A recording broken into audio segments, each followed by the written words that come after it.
So in this video, we'll learn about similar figures or similar shapes.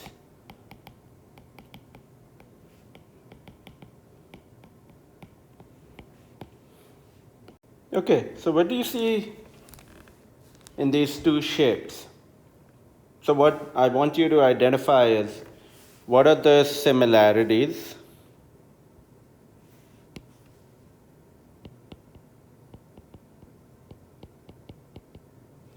and what are the differences. So let's take a moment to look at these two things. What are the similarities?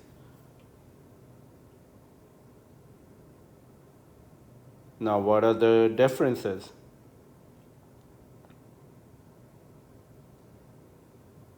So now we identify a few differences, right? So one shape was maybe this tiny, and the other one was maybe magnified. I'm sure everyone in this room has taken a picture of themselves and zoomed in and zoomed out and things like that. So we see a few things. What all do we see in this? Let's talk about two aspects, the angles and the sides. What can you say about the angles?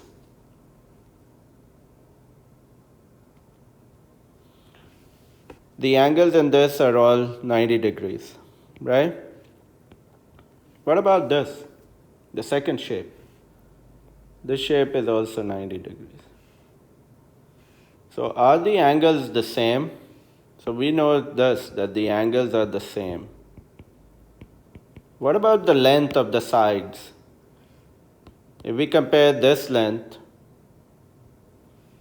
with this length, do we see something that we can say about it? We see that they increase in a certain ratio, or it's a multiple. Maybe if this is 3, this could be 9, right? And let's say if this is 3, or let's say if this is 2, just to use a different value, this could be 8, right? So what's happening to the sides? Each side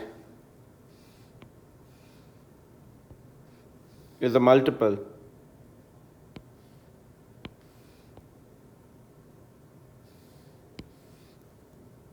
Or in a ratio, right? Sides are in a ratio.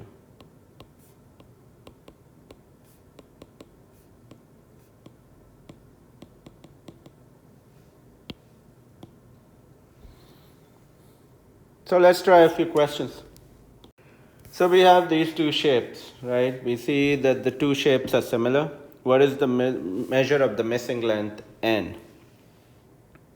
So now we've got to look at the similar aspects of the shape. So if I drew the green shape this way, I'm just drawing it over here. This is what that shape looks like. It's an upside down trapezoid, right? So what is the long length? 6. What is the side length? 3. So this 1 is converting to a 3. So what are we multiplying here to make it a 3? So 1 times something becomes a 3. So 1 times 3 is 3, right? So the ratio is 3. And n becomes 6. So we'll multiply it by the same thing. So n times 3 is 6. And using SAD map, if you remember, we will divide 3 on both sides. So we see a multiplication. What's the opposite of multiply? Divide. So we'll divide. So the 3's will cancel. You'll get n is equal to 2. So let's plug in 2 for our answer for n. So we're just looking at the multiple each time, right? So let's try another one.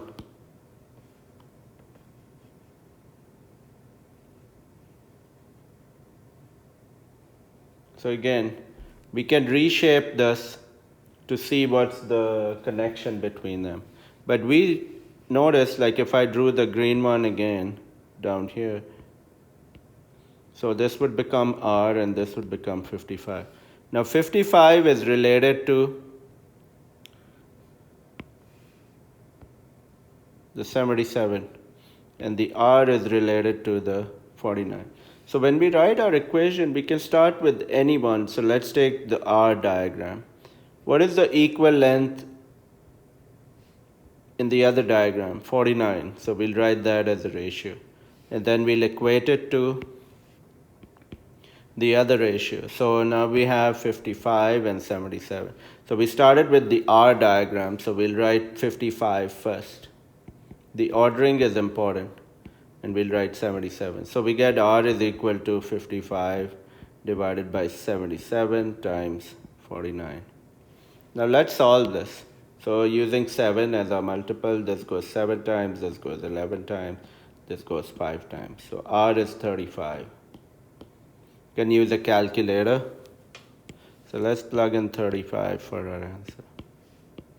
There we get that correct. So let's try a third one and then we'll go to another similar figure. Excel. So now we know these two are related and these two are related. Let's write them as fractions. 16 divided by 86 and A, because we started with the 16 diagram, so we'll go with A, and 43. Again, we have SAD map. So you see division, the opposite is multiply. So let's multiply 43, multiply 43. This cancels. This goes 2 times. Right? And then 16 divided by 2 is 8. So A is 8. Let's plug that in.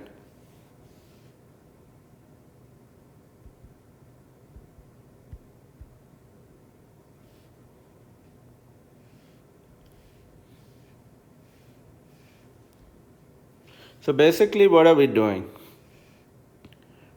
We are looking at two diagrams, any two diagrams,